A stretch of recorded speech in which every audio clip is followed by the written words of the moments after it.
नमस्ते,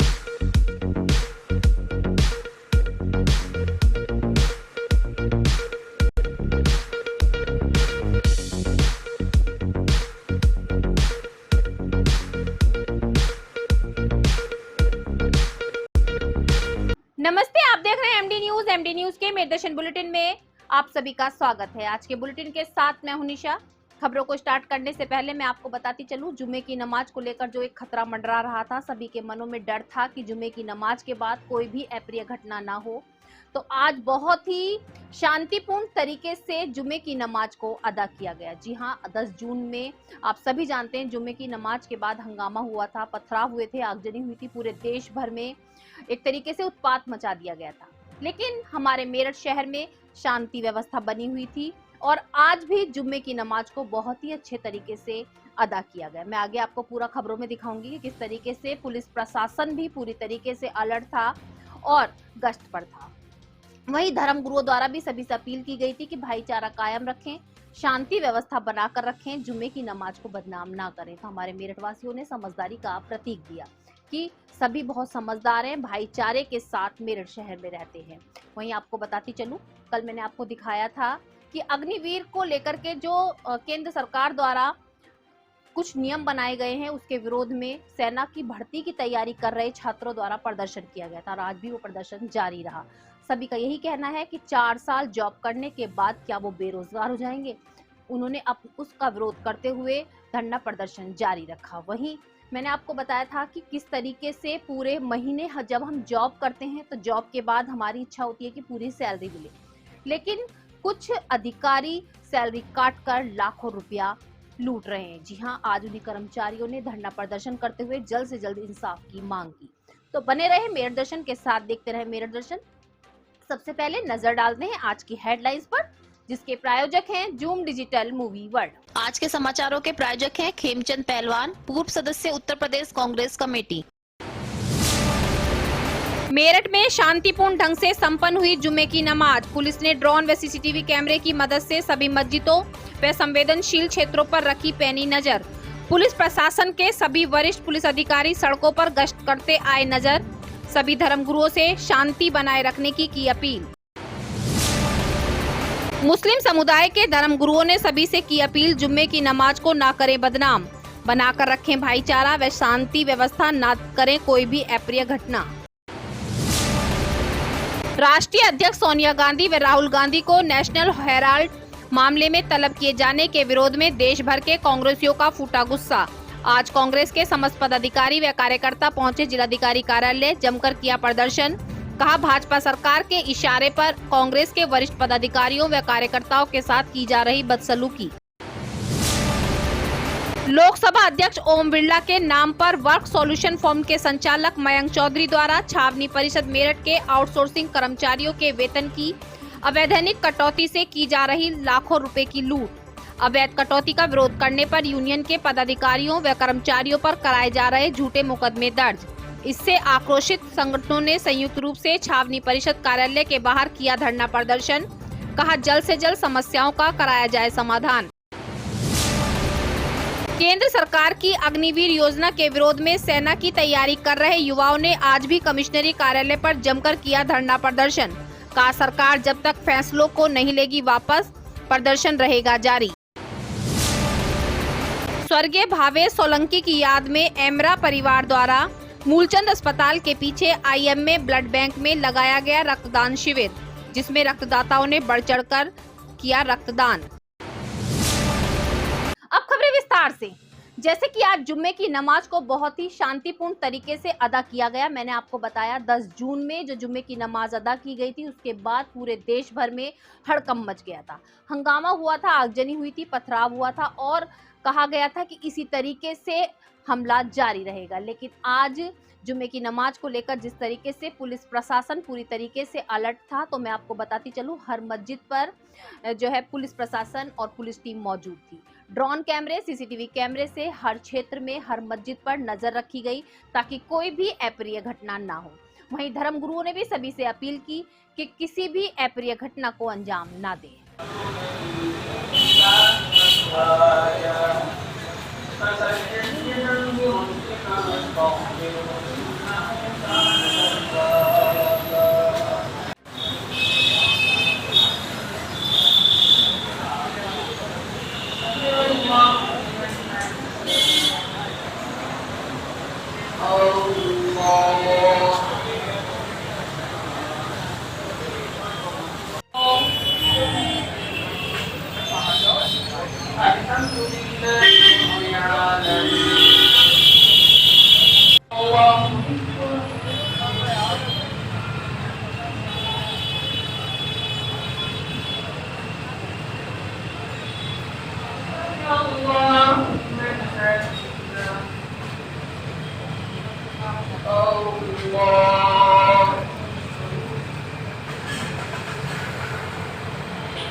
इनके सुन लिया करो यार, ये बड़ी नकली लेते रहे।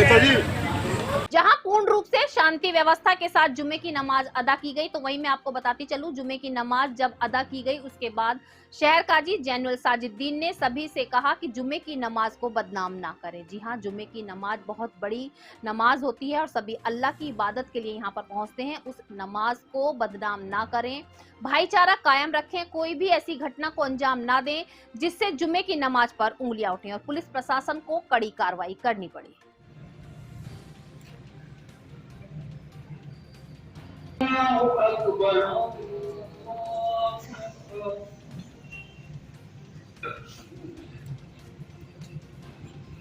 अल्हम्दुलिल्लाह रब्बिल आलमीन व रहमतुल्लाह।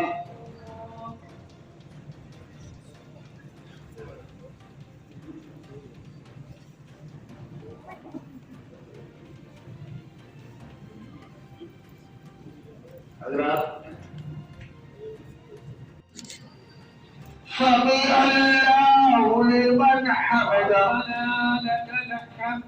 अल्लाहु अकबर।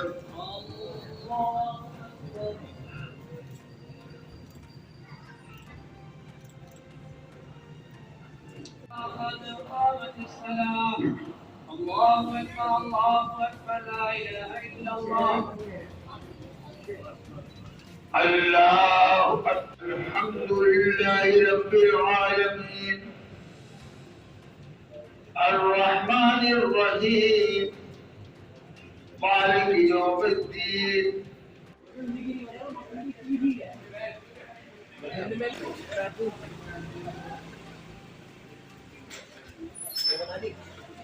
कौन से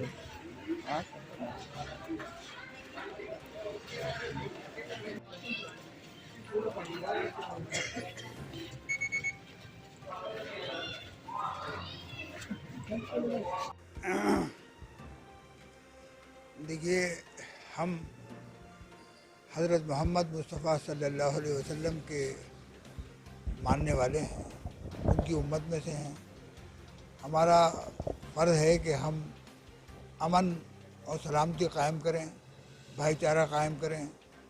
जुमे की नमाज हर जुमे को होती है। ज़ाहिर है कि इसका मकसद सिर्फ इबादत करना है।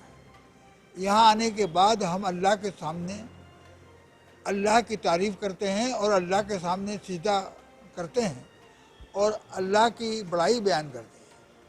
कोई और मकसद फितना फसाद या किसी किस्म का कोई झगड़ा करना ये हमारे मकासद में शामिल नहीं है।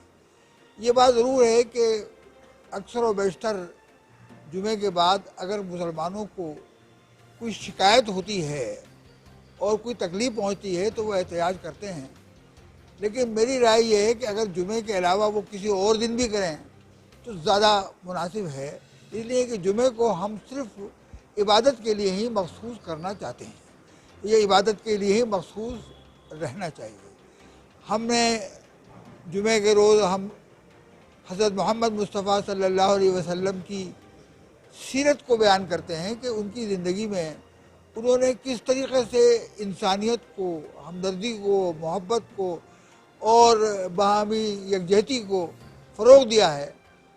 ये हम बार बार जिक्र करें। हमारी तमाम मसाजिद में कम से कम एक नमाज के बाद सीरत की रसूल सल्लल्लाहु अलैहि वसल्लम की ज़िंदगी के हालात को बयान करें और गैर मुस्लिमों को भी बताएं कि कैसे उन्होंने मक्का फ़तह किया, मक्के से निकाला गया उनको मजलूम की हैसियत से निकले और फातेह की हैसियत से जब मक्के में दाखिल हुए तो मक्के के एक एक बच्चे को जिन्होंने उनके साथ जुल्म किया, ज़्यादती करी, उनको निकाला, उनके साथ में वेश्याना बर्ताव किया, उनको सबको माफ़ कर दिया।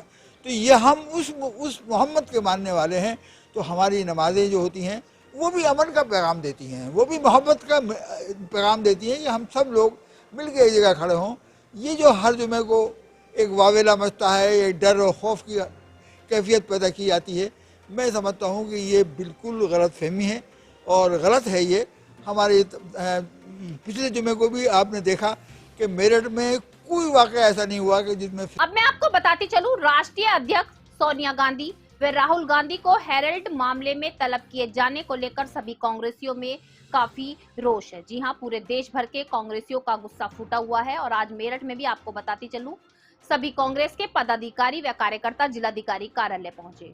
उन्होंने जल्द से जल्द उनके साथ बिल्कुल अनुशासनपूर्ण व्यवहार करने की अपील की। साथ साथ उन्होंने ये भी कहा कि भाजपा सरकार जानबूझकर कांग्रेस के पदाधिकारियों व कार्यकर्ताओं को परेशान कर रही है, उनके साथ बदसलूकी कर रही है। ये बदसलूकी जल्द से जल्द खत्म की जाए, अन्यथा सभी कांग्रेस के पदाधिकारी व कार्यकर्ता सड़कों पर उतरेंगे। कल ही रात को बताया कि नहीं 2 साल और बढ़ा रहे हैं हम।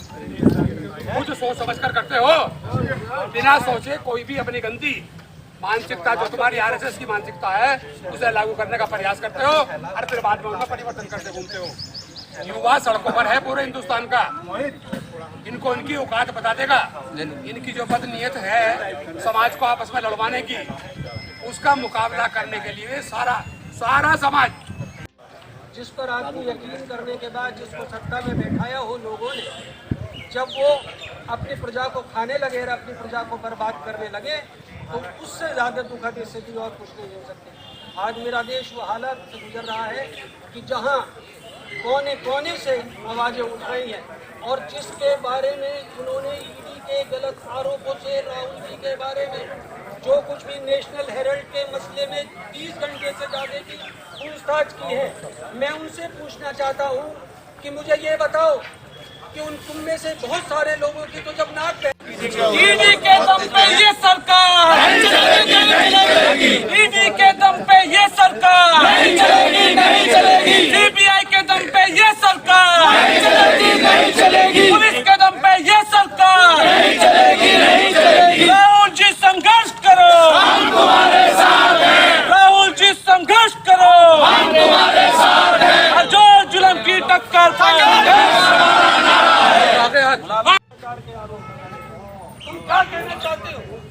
तुम क्या बदतमीजी इस देश के अंदर पैदा करना चाहते हो? किस कांग्रेस पर करना चाहते हो जिसने परिवार में अपनी दादी खोई, जिसने परिवार में अपने पिता को टुकड़ों में पाया, उस पर तुम इस तरह के आरोप लगाते हो। तुम तमाम सरकारी संस्थानों का उपयोग करके कांग्रेस को बदनाम करना चाहते हो। तुम कितनी कोशिश कर लेना, कांग्रेस का नौजवान अगर करोगे, तुम अगर इस तरह की हरकतबाजी करोगे तो कान खोल के सुन लेना, इतिहास अपने आप को दोहराएगा। कांग्रेस वही थी, कांग्रेस वही है, कांग्रेस वही है। Congress party, Congress party, Congress party.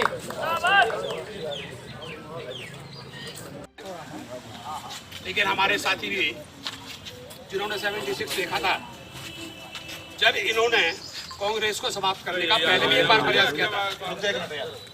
Congress को समाप्त करने का 76 में भी इंदिरा जी को जबरदस्ती इन्होंने अरेस्ट करके जेल में डालकर कांग्रेस को समाप्त करने का प्रयास किया था। इनको अपने मुंह की खानी पड़ी थी। पूरे हिंदुस्तान का एक एक कांग्रेसी सड़कों पर था। यारा आ रहा, इसके बाद चमकता हुआ सूरज हमारे को दिखाई दे रहा है। आज ये हम भाषण नहीं दे रहे, हमारे दिलों की आवाज है जो आप लोगों के इन अखबार वालों के माध्यम से दुनिया को जाएगी कि मायूस नहीं होना, इरादे नहीं बदलना। इस अंधेरे के बाद उगता हुआ सूरज कांग्रेस का होगा और इस देश को हुकूमत कांग्रेस इस देश को चलाएगी। और भारतीय जनता पार्टी को ये कहना चाहते हैं, ये ABCDEFG नहीं, तेरे पास कुछ और भी है तो वो हम पे आजमा ले। हम तुझसे रहम की उम्मीद न करते हैं, न चाहते हैं। अध्यक्ष जी बीवी के दम पे ये सरकार नहीं चलेगी, नहीं चलेगी। बीवी के दम पे ये सरकार नहीं चलेगी, नहीं चलेगी। पुलिस के दम पे ये सरकार नहीं चलेगी, नहीं चलेगी। मोदी जब जब करता है पुलिस को आगे करता है। हम लड़ेंगे चोरों से। कांग्रेस पार्टी जिंदाबाद, जिंदाबाद, जिंदाबाद। राहुल गांधी जिंदाबाद, जिंदाबाद, जिंदाबाद। सोनिया गांधी जिंदाबाद। देखिए, ये प्रदर्शन जो पिछले 13 तारीख से हमारे श्री राहुल गांधी जी को 2015 का एक नेशनल हेराल्ड केस, जिसके अंदर फाइनल रिपोर्ट लग चुकी थी, क्लीन चिट मिल चुकी थी, सिर्फ और सिर्फ एक राजनीतिक षड्यंत्र के तहत, क्योंकि राष्ट्रपति का चुनाव आ रहा है, 2024 का चुनाव है, भाजपा सरकार लगातार उनको परेशान कर रही है। उनको ईडी द्वारा समन कराए जा रहे हैं। दिन में पिछले हफ्ते के अंदर 3 दिन उनको 5-5, 6-6 घंटे उनसे पूछताछ की जा रही है। ये राजनीतिक षड्यंत्र है। इसका विरोध हम करने के लिए आज यहाँ पर मेरठ कलेक्ट्रेट में शामिल हुए थे। जो पिछली 13 तारीख गुजरी है, उसमें दर्जनों ज़्यादा हज़ारों मेरठ से कार्यकर्ता दिल्ली में गए थे, जिनको गिरफ्तारी दी थी। हमने भी वहाँ पर, हमें को भी पुलिस ने गिरफ्तार किया गया था। और आप देखो, ये कहाँ का लोकतंत्र है कि भारत के इतिहास के अंदर पहली बार AICC हेडक्वार्टर के अंदर पुलिस ने घुसकर कार्यकर्ताओं को, जो हमारे शीर्ष नेता थे, उनके साथ बदसलूकी करी। और ये जो देश के अंदर अराजकता फैली हुई, आपने देखा होगा, अग्निपथ है, क्या क्या है, ये सारी चीज़ों को मुद्दों से हटाने के लिए राहुल जी को जो है इस तरह से परेशान किया जा रहा है।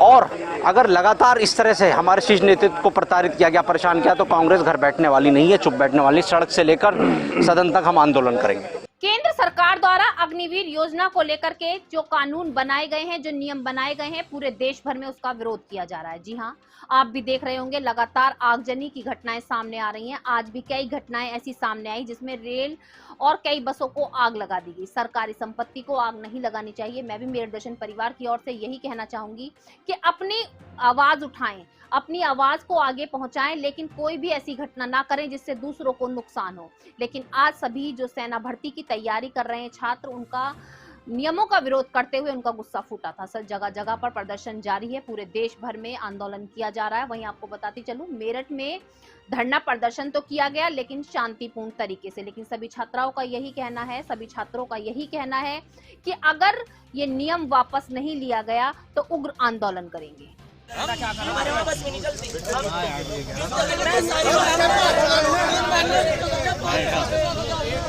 हमारे लड़के देश की सुरक्षा, सैनिक देश की सुरक्षा, देश की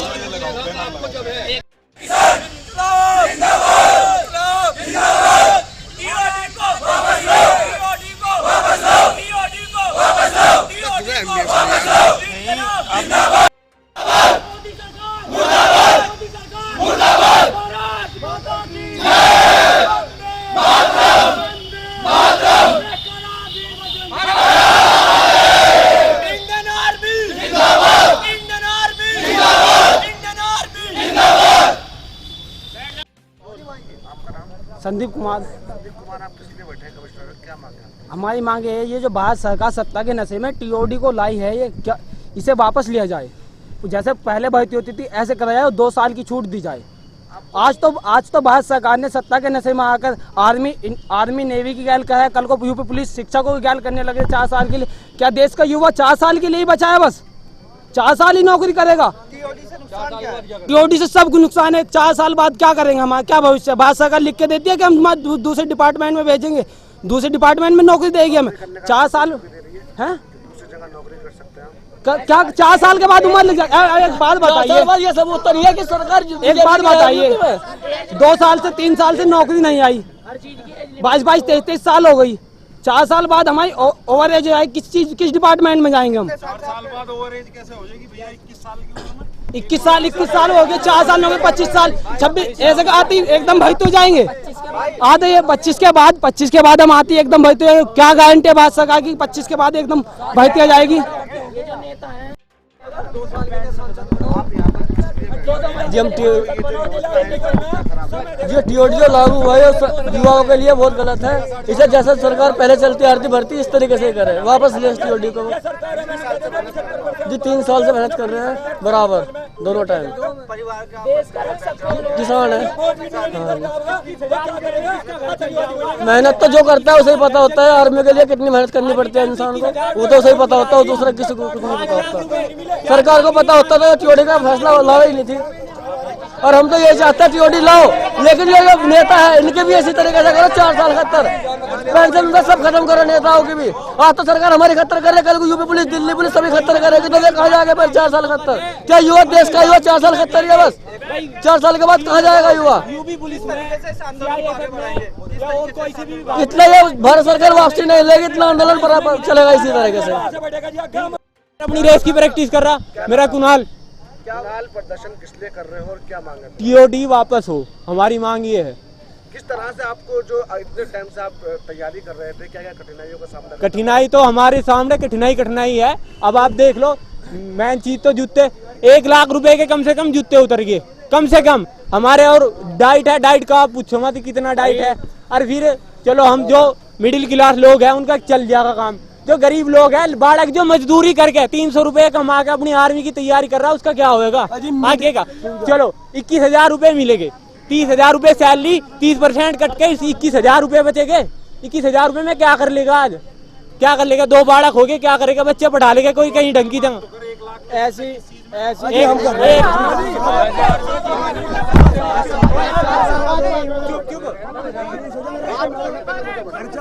मैंने आपको कल दिखाया था कि छावनी परिषद के कुछ कर्मचारियों की, जो सफाई कर्मचारी हैं, उनका वेतन काफी समय से नहीं दिया जा रहा है, और जो दिया जा रहा है वो कटौती कर दिया जा रहा है। जी हाँ, आज नामजद कंप्लेंट करते हुए सभी सफाई कर्मचारी छावनी परिषद कार्यालय के बाहर बैठकर धरना प्रदर्शन करते नजर आए। सभी कर्मचारियों का यही कहना है कि हमसे लाखों रुपया लूटा जा रहा है, हमारी सैलरी को काटा जा रहा है, जबकि हम पूरे महीने निस्वार्थ सेवा करते हैं, निस्वार्थ भाव से काम करते हैं, लेकिन उसके बाद भी वेतन पूरा नहीं मिल रहा। परिवार का पालन पोषण कैसे करें, जिसको लेकर के आज ज्ञापन सौंपा गया और जल्द से जल्द कार्रवाई की मांग की गई।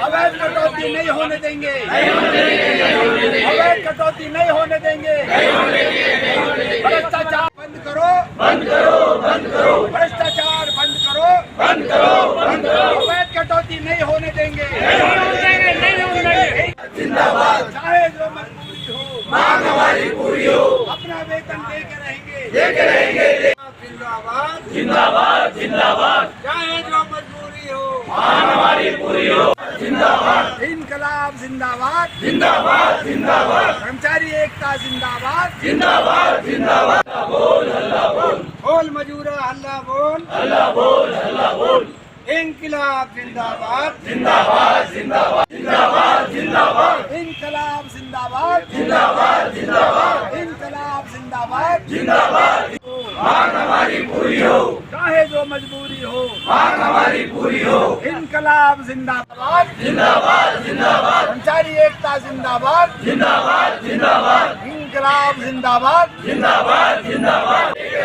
अपना वेतन लेके रहेंगे, लेके रहेंगे, लेके रहेंगे, चाहे जो मजबूरी हो, मांग हमारी पूरी हो, चाहे जो मजबूरी हो। वर्कफोर्स सॉल्यूशन, जिसके संचालक मयंक चौधरी है, उन्हें कैंट बोर्ड ने आउटसोर्सिंग कर्मचारियों को ठेका दिया था। ठेके के दौरान जब कर्मचारियों का रजिस्ट्रेशन कराया गया तो मयंक चौधरी ने खाली स्टाम्प पेपर और कर्मचारियों को साइन कराए। अगर कर्मचारियों ने विरोध किया तो उन्हें नौकरी से निकालकर बाहर कर दिया।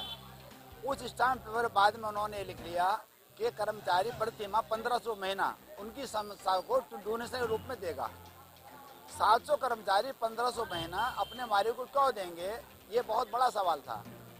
ये बात हमने कैंट बोर्ड के उस समय सीओ थे नवेंद्र नाथ जी, उनसे और बड़े बाबू जयपाल तोमर से बताई तो उन्होंने पूरी तरह हाथ उठा दिए। उनसे ज्ञात हुआ है कि ये मयंक चौधरी जो है, जो लोकसभा अध्यक्ष हैं ओम बिरला जी, ये उनका बहुत खास आदमी है, इसीलिए इसे छेड़ना जो है बेकार है। पहले वेतन में मयंक चौधरी जी ने 2400 रुपये से लेकर 4000 रुपये तक की कटौती कर्मचारियों वेतन से कर ली। कर्मचारियों ने परेशान होकर चिट्ठी लिखी सीओ साहब को, यूनियन को चिट्ठी लिखी, यूनियन ने लिखा पढ़ी शुरू की, तो उस पर जो है यूनियन वालों को ये कहा गया कि आप जो है शांति रखिए, ये मामला निमट जाएगा। 4 महीने तक कर्मचारियों वेतन नहीं मिला, मामला लेबर कोर्ट तक पहुंच गया। उसके बाद अब पिछले दिनों 7 तारीख को बोर्ड मीटिंग में उसने तय किया कि मैं जो है अब कोई कटौती नहीं करूँगा, मुझे पैसे दिया जाए, मैं कर्मचारियों वेतन दे देता हूँ। तो 1 माह का चेक उसे दिया गया, लेकिन उसने उस चेक को लेने के बाद भी कर्मचारी वेतन से कटौती कर ली। और उसका साफ कहना है कि मैं सरकार का आदमी, मेरा कोई कुछ नहीं बिगाड़ सकता। यहाँ के सांसद, यहाँ के एमएलए, यहाँ के सारे प्रतिनिधि पदाधिकारी उसकी मदद कर रहे हैं। यहाँ तक कि हमारे जब यूनियन के लोगों ने विरोध किया तो उनके खिलाफ सदर बाजार में मुकदमा दर्ज करा दिया और एएसपी ने यह कहा कि अगर तुमने जरा भी चूक पड़ी जेल में डाल दो, मेरे पर ऊपर से मेरे पर दबाव है इस सब चीजों का। हमारी मांग यह है कि तत्काल ही कर्मचारियों के वेतन से काटी की धनराशि वापस दिलाई जाए और गलत तरीके से एफिडेविट बनवाकर दबाव बनाकर जो इन्होंने कार्य किया है उसके खिलाफ कार्रवाई हो, इसे ब्लैक लिस्ट किया जाए, इसका ठेका तत्काल निरस्त किया जाए और इसकी कॉल डिटेल की जांच कराकर जो भी जनप्रतिनिधि इसकी मदद कर रहे हैं या कैंट बोर्ड के कुछ लोग इसकी मदद कर रहे हैं उनके खिलाफ भी सीबीआई जांच की जाए, ये हमारी मांग है। रक्तदान जीवन दान। जी हाँ, मैं आपको बार बार बता रही हूँ कि रक्तदान सबसे बड़ा दान है। किसी का जीवन बचाया जा सकता है आपके रक्त की एक बूंद से। जी, उसी को लेकर के जगह जगह पर संस्थाओं द्वारा, डॉक्टर्स द्वारा रक्तदान शिविर लगाए जा रहे हैं, जिसमें रक्तदाता बढ़ चढ़कर अपना रक्तदान कर रहे हैं। आज मैं आपको बताती चलूं, एमरा परिवार द्वारा एक नई पहल की गई। स्वर्गीय भावेश सोलंकी की याद में मूलचंद अस्पताल के पीछे आईएमए ब्लड बैंक में आज ब्लड डोनेट कैंप का आयोजन किया गया, जिसमें रक्तदाताओं ने बढ़ चढ़कर भाग लिया और रक्तदान किया।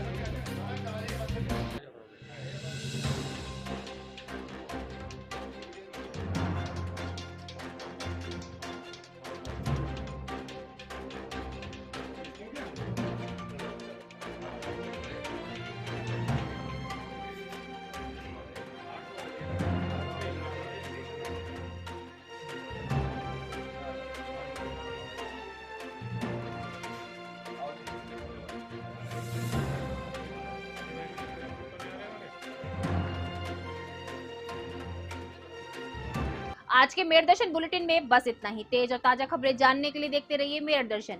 यदि आप भी हमारे साथ जुड़ना चाहते हैं तो नीचे दिए गए नंबर पर संपर्क करें, सब्सक्राइब करें एमडी न्यूज मेरठ।